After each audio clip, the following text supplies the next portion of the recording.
ओम नमः शिवाय शिवजी सदा सहाय। ओम नमः शिवाय गुरुजी सदा सहाय। ओम नमः शिवाय शिवजी सदा सहाय।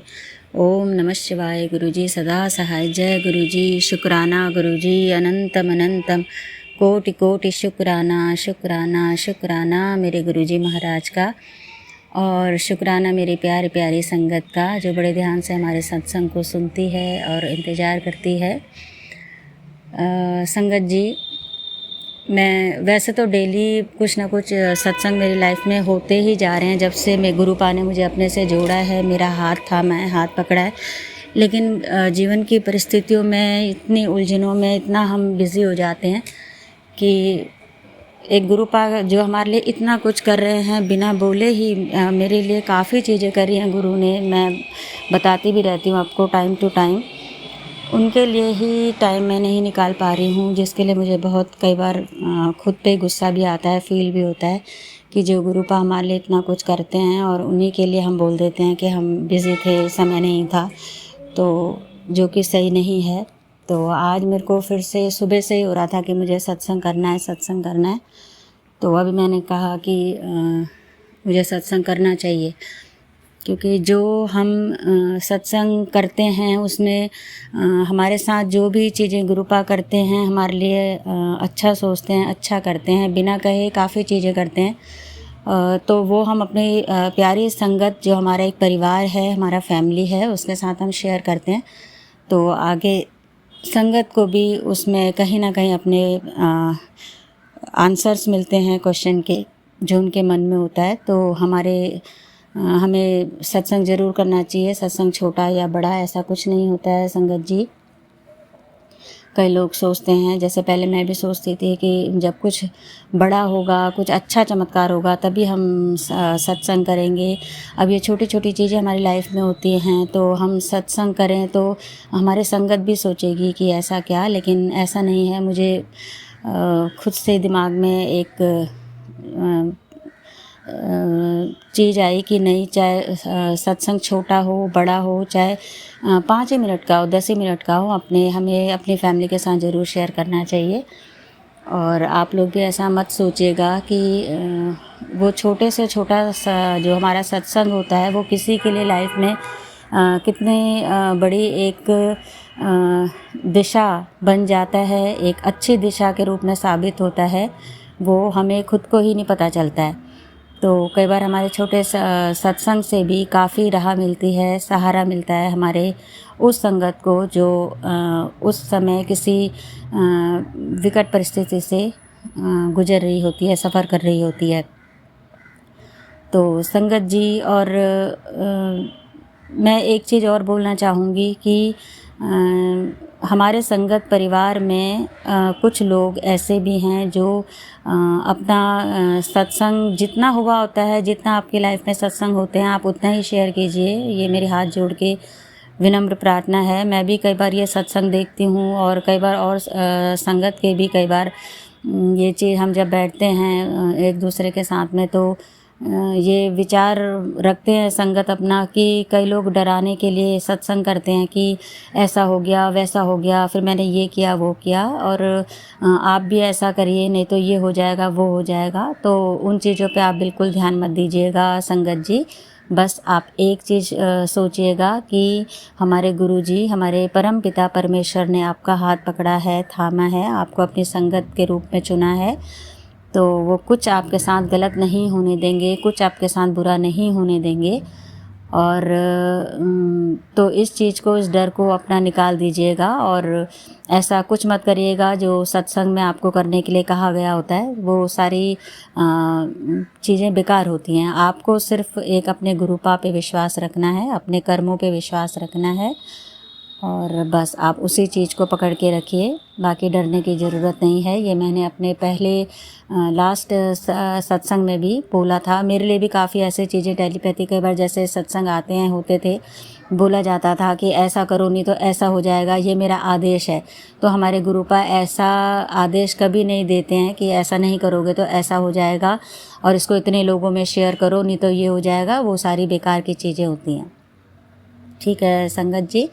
तो मैं अपना सत्संग शुरू करती हूँ कि काफ़ी टाइम से मैं एक चीज़ सोच रही थी कि जब मैं क्लास 12th में पढ़ती थी तो हमारे एक किराएदार थे मेहरा जी, तो वो हिमाचल में रहते हैं और यहाँ वो स्कूल में टीचर थे। तो काफ़ी टाइम हो गया, हम तब हिमाचल गए थे, तब मैं 12th में थी जैसा मैंने बताया, अपनी फैमिली के साथ उनके बेटे के बर्थडे में गए थे हम लोग। उन्होंने हमें इनवाइट किया था संगत जी, तो वो मैंने हिमाचल पहली बार देखा और मुझे बहुत अच्छा लगा। तो काफ़ी बहुत अच्छा लगा। और उसके बाद फिर क्या हुआ कि उस दिन के बाद से और आज तक हमें हिमाचल जाने का कभी मौका नहीं मिला। कि वो रिटायर हो गए थे तो फिर वो अपने गांव शिफ्ट हो गए, उसके बाद किसी न किसी कारण से कांटेक्ट टूट गया। क्योंकि बहुत पहले की बात बता रही हूँ, उस वक्त मोबाइल नहीं हुआ करते थे और धीरे धीरे करके फिर आपको पता ही है, अगर हिमाचल कोई चला गया है और हम लोग अपना यहाँ पे हैं तो दिल्ली की लाइफ पे कितनी बिज़ी हो जाती है, टाइम शेड्यूल एकदम बिज़ी हो जाता है इतना। और वो लोग भी हमसे कांटेक्ट नहीं कर पाए, हम भी नहीं कर पाए। तो अभी लास्ट 1 महीने से मुझे मतलब बहुत ज़्यादा एक चीज़ याद आ रही थी कि हम किस तरह से साथ में रहते थे और वो अंकल जी हमें अपने हिमाचल घुमाने भी लेके गए। हमने हिमाचल देखा और अब हम कब देखेंगे हिमाचल। अपने आप खैर जा सकते हैं, ऐसा नहीं है, लेकिन एक होता है कि किसी फैमिली के साथ में जाना और घूमना, फिर उनके घर पे रहना और काफ़ी मतलब गेट टुगेदर, ये सारी चीज़ें अच्छी लगती हैं। बाकी हम लोग जा ही सकते हैं, ऐसा कोई बहुत बड़ी बात नहीं है। तो वही सारी चीज़ें मेरे दिमाग में आ रही थी। और देखिए संगत जी, मेरे पति अंकल को ऑफिस की तरफ से ही किसी कारणवश काम, मतलब ऑफिस के ही काम से हिमाचल परसों जाना पड़ा। तो जब वो हिमाचल गए तो उन्होंने वहाँ, जबकि मैंने नहीं बोला था कि कोई भी पिक क्लिक करने के लिए या वीडियो क्लिक करने के लिए, वीडियो बनाने के लिए, उन्होंने वहाँ से पूरा एक वीडियो बना के मुझे हिमाचल का, पहाड़ियों का सारा, रिवर जो भी है, मुझे भेजा कल। और मैं मतलब देख के मैं इतनी हैरान हो गई पहले तो कि गुरुपा बिना कहे ऐसे छोटी छोटी चीज़ों को सुनते हैं और समझते हैं और उनको हमारे लिए कर भी देते हैं कि अब मैं क्या बोलूँ संगत जी। मतलब मैं स्पीच लेस थी, मेरे को बिल्कुल समझ में नहीं आ रहा था कि मैंने कल ही 10 दिन पहले ये चीज़ सोची और कल तो बहुत ही ज़्यादा सोची कि कैसे मतलब हिमाचल देखा जाए और हम कैसे जाएंगे। मुझे बहुत ही ज़्यादा एक इच्छा जागृत हुई थी हिमाचल देखने की। तो वो मेरे को जो वीडियो मिला तो मैं बहुत खुश हुई। सबसे पहले मैंने अपने गुरुपा का धन्यवाद किया। मैंने बोला शुक्राना गुरुजी, माफ़ करना संगत जी, मैंने कहा शुक्राना गुरुजी, आपने जो मेरे मन में था मुझे वो दिखा दिया हिमाचल।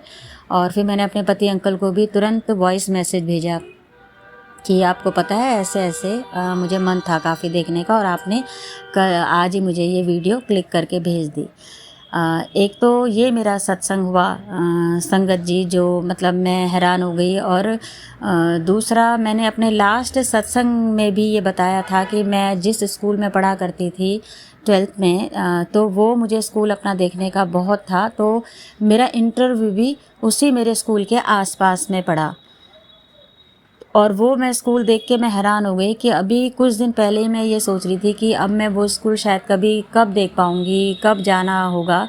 और मेरा जो इंटरव्यू आया ऑफिस से वो मेरे उसी स्कूल के आसपास आया। संगत जी, ये मैंने लास्ट टाइम बताया भी था आपको। अब आप सोच सकते हो कि मतलब मुझे कितनी हैरानी तो खैर हुई होगी और मुझे कितनी खुशी मिली होगी कि मैं सोचती हूँ और वो मेरे गुरुपा 1-2 दिन के अंदर तुरंत मेरे को वो चीज़ करके दे देते हैं कि ले, क्यों चिंता करती है। और अभी ये कुछ दिन पहले ही अभी मैं ये सोच रही थी कि मेरी भतीजी जैसे सत्संग कराती हैं तो वो हमें इनवाइट करती हैं। तो अभी लास्ट टाइम उन्होंने छोटा ही सत्संग रखा था जिसमें उनकी अपनी खुद ही की फैमिली थी 4 लोगों की। तो उनकी तबीयत भी कुछ ठीक नहीं थी आई थिंक, क्योंकि उनका एक ऑपरेशन भी हुआ था पेट में छोटा कुछ, तो कुछ फुंसी वगैरह फोड़ा हो गया था वो। तो मुझे ऐसा लगा कि चलो कोई बात नहीं, उन्होंने सत्संग रखा है तो बड़े लेवल पे वो नहीं कर रहे होंगे, कोई बात नहीं। तो मैं फिर यही सोच रही थी कि अब कब मेरी भतीजी सत्संग कराएगी और अब हम कब जाएंगे। और कुछ एक चिंता भी थी, कुछ मतलब एक दो कुछ बातों की चिंता भी थी, वो सारी चीज़ें। तो वो मधुमक्खी जो मैंने आपको बताया ही है कि मेरे चारों तरफ से ग्रिल में पूरी जालियाँ लगी हुई हैं कि मधुमक्खी या मतलब कुछ भी आने का ऐसा अंदर कुछ है नहीं। तो वो मधुमक्खी किचन में मेरी, मैं खाना बना रही थी, ऊपर जहाँ पे एडजस्ट लगा होता है वहाँ उसके ऊपर वो बैठी हुई। और आप सोच सकते हो कि जब हम खाना बना रहे हैं किचन में तो हम अपना एक खाना ही बना रहे होते हैं, उसी धुन में होते हैं, हम क्यों ऐसे ऊपर की तरफ देखेंगे, मतलब कोई लॉजिक नहीं बनता है। लेकिन अचानक गुरुपा ने कहा होगा कि देख मैं आ गया। मैंने ऐसे ऊपर अचानक ही रैंडमली देखा, मेरे को कोई ऐसा नहीं था कुछ, मैंने देखा तो ऊपर मधुमक्खी, और वो मेरे सर के ऊपर ही उड़ती रही, बैठती रही, उड़ती रही, फिर वो वहाँ पे बैठ गई मधुमक्खी। तो गुरुपा ने मुझे उसके थ्रू ये कहलवाया कि बिल्कुल चिंता मत कर, मैं तेरे साथ हूँ। क्योंकि बहुत सी चीज़ों को लेके मैं कई बार, जबकि मुझे पता है कि गुरुपा हमारे साथ में है, कभी कुछ मेरा गलत नहीं होने देंगे, मेरे साथ कोई नुकसान नहीं होने देंगे, कोई दुख नहीं आने देते हैं। इतनी छोटी छोटी चीज़ें गुरुपा ऐसे ही सुनते हैं, मैं सारी चीज़ें जानती हूँ संगत जी। पर कभी कभी क्योंकि ये ह्यूमन नेचर होता है, हम लोग घबरा ही जाते हैं, डर जाते हैं कितनी चीज़ों को लेके, चिंता फिर भी हो ही जाती है, हम नहीं कहते हैं, पर चिंता अपने आप ऑटोमेटिकली हो ही जाती है। ये आप भी जानते ही हैं, आप भी घर गृहस्थी वाले हैं। तो गुरुपा ने मेरे को ये एहसास कराया कि बिल्कुल चिंतित होने की ज़रूरत नहीं है, मैं तेरे साथ हूँ, और थोड़ा सा सब्र रखो थोड़ा ऐसा। तो मैंने अपने मन को खुद ही, मैंने कहा ये गुरुपा मधुमक्खी के रूप में आए हैं, कुछ ना कुछ अच्छा होगा, मेरी चिंता दूर होगी। और अगले ही दिन सुबह 7:30 बजे मेरी भतीजी का मैसेज मैंने देखा, तो उसमें लिखा था कि आज मैं सत्संग करा रही हूँ और आपको आना है 12 बजे।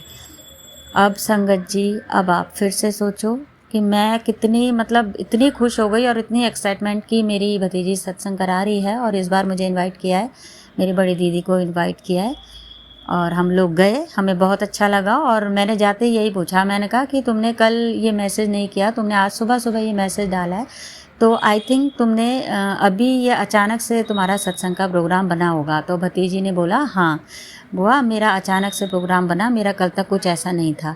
तो आप सोचो कि अगले दिन ही, उससे 2-3 दिन पहले ही मैं सोच रही हूँ कि सत्संग के बारे में, और अचानक उसका और उसको टेलीपैथी भी हुआ, और टेलीपैथी भी उसको सुबह ही हुआ कि तू ऐसे बेसन के लड्डू बांटना और ऐसे मेरा सत्संग करना।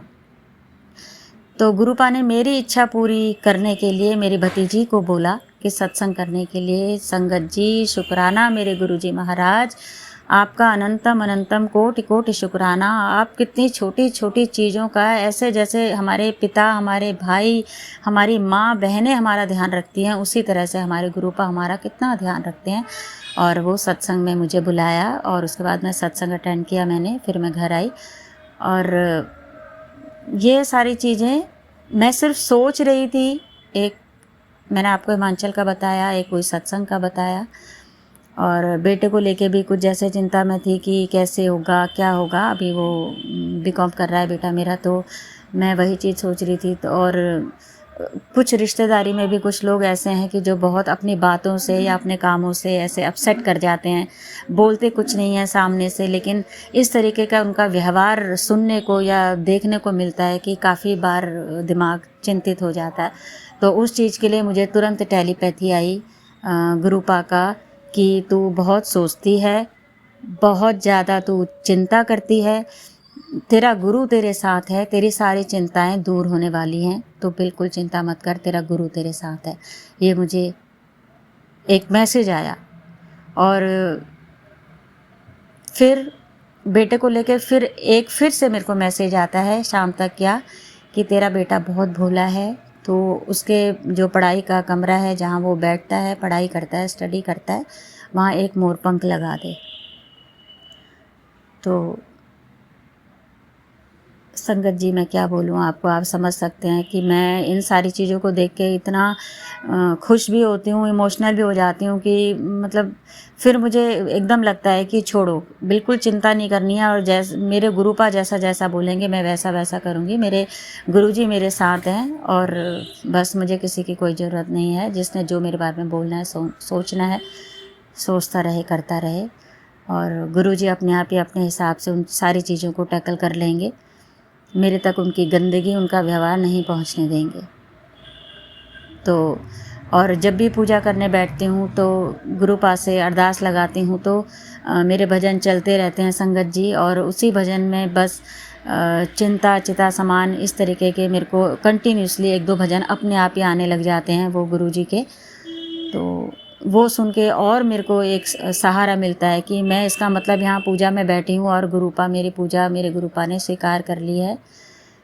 तो ऐसी छोटी छोटी चीज़ें हैं जो मेरे लिए तो संगत जी बहुत बड़ी हैं, और मेरे लिए तो ये बहुत बड़ा सत्संग है। और गुरुपा ने मेरा हाथ थामा है।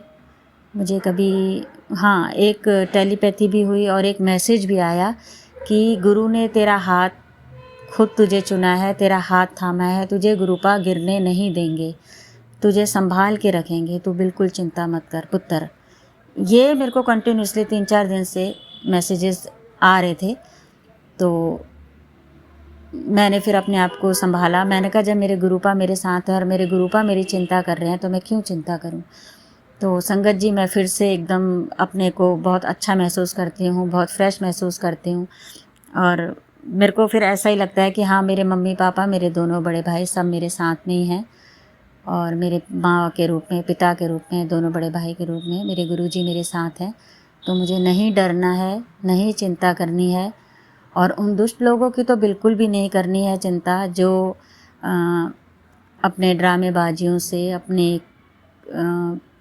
अपशब्द से, अपने कामों से मुझे नीचे गिराने की, मेरे मोरल को डाउन करने की कोशिश करते हैं। तो संगत जी मैं आपसे भी यही विनम्र प्रार्थना है मेरी पूरी संगत परिवार से, मेरा पूरा संगत परिवार खुश रहे, स्वस्थ रहे, और जो भी मेरे संगत परिवार की इच्छाएं हैं वो पूरी हों। और गुरुजी साथ में हैं तो ना कोई चिंता की बात है, ना कोई डरने की बात है। ह्यूमन नेचर है, हम डर भी जाते हैं, चिंता भी करते हैं, लेकिन अगेन फिर से मैं आपको बताती हूँ, हमें गुरुपा पे पूरा सरेंडर कर देना है, उन पर पूरी तरह से विश्वास करना है। और पता है संगत जी कभी कभी मैं ये भी गुरुपा को देखते हुए ऐसे देखती हूँ कि पता नहीं मैं गुरुपा मेरी सुन भी रहे हैं कि नहीं सुन रहे हैं, या मैं ऐसे ही स्वरूप को देख रही हूँ। तो तुरंत कुछ ऐसी चीज़ होती है कि गुरुपा मेरे को एकदम से, या तो वो जो मैंने जोत जलाई होती है वो एकदम ऊपर नीचे ऐसे करने लग जाती है, मेरे को एहसास करा देती है कि मैं हूँ, तो बिल्कुल भी चिंता मत कर। तो ये एक कई बार वो जोत में अपने आप ही भोले जी का डमरू बन जाता है, कभी वो त्रिशूल बन जाता है, कभी वो एक पूरा एक फ्लावर बन जाता है गोल सा, कभी पूरी तरह से वो ओम बन जाता है। तो ये सारे संकेत मुझे गुरुपा अपने होने का एहसास कराते हैं, अपनी प्रेजेंस मुझे फील कराते हैं, मुझे बताते हैं कि तू मन में इफ़ बट कुछ नहीं लाना है, मैं हूँ तेरे साथ, तो बिल्कुल चिंता मत कर। तो संगत जी ये सारी चीज़ें होती हैं तो बहुत अच्छा लगता है। गुरुपा ने मुझे, मेरे पूरे परिवार को, मेरे नियर डियर को अपने प्रोटेक्शन में रखा हुआ है। तो अब मैं आपसे भी विनम्र प्रार्थना करूंगी कि अगर किसी भी संगत के मन में थोड़ा सा भी डाउट है तो कृपया ना कीजिएगा, गुरुपा पे पूरा विश्वास करिएगा। और कुछ हमारे कर्म होते हैं जो हमें अपने अच्छे रखने हैं, चंगे रखने हैं, दूसरों के प्रति द्वेष नहीं रखना है, झूठ नहीं बोलना है, और ये सारी चीज़ें हमें कंट्रोल करनी है। और हमारे दुश्मनों को, हमारे जो बुरा चाहने वाले हैं उनको तो कंट्रोल हमारे गुरुपा कर ही रहे हैं और करेंगे भी, किया भी है, ऐसा नहीं है। इसीलिए शायद हम बिल्कुल सुरक्षित हैं हर तरह से। तो मेरी संगत से फिर से प्रार्थना है, संगत जी अपना ध्यान रखिएगा, गुरुपा पे पूरा विश्वास कीजिएगा, मन में थोड़ा सा भी शंका मत लाइएगा। और आप भी अपने जो भी सत्संग होते हैं, आप अगर चाहें तो मुझे भी भेज सकते हैं। अगर आपको लगता है आप जहाँ भी भेजते होंगे अपने सत्संग, वहाँ पे अगर वो नहीं अपलोड हो पा रहे हैं, क्योंकि बहुत सत्संग होते हैं, थोड़ा सा लेट हो जाए करते हैं, कई बार वो भी जो अपलोड करते हैं बताते हैं, सुनाते हैं आपके सत्संग, तो आप इस चैनल पे भी भेज सकते हैं, मेरे गीता दादी पे। और बाकी सब बढ़िया है, अच्छा रहे, सब की मनोकामनाएं पूर्ण हो। इसी के साथ मैं अपना सत्संग यहीं पे विराम करती हूँ, अगले सत्संग की तैयारी करती हूँ। ओम नमः शिवाय, शिवजी सदा सहाय। ओम नमः शिवाय, गुरुजी सदा सहाय। ओम नमः शिवाय, शिवजी सदा सहाय। ओम नमः शिवाय, गुरुजी सदा सहाय। जय गुरुजी, शुक्राना गुरुजी, अनंतम अनंतम कोटि कोटि कोटि शुक्राना मेरे गुरुजी महाराज का। जय गुरुजी, जय संगत की।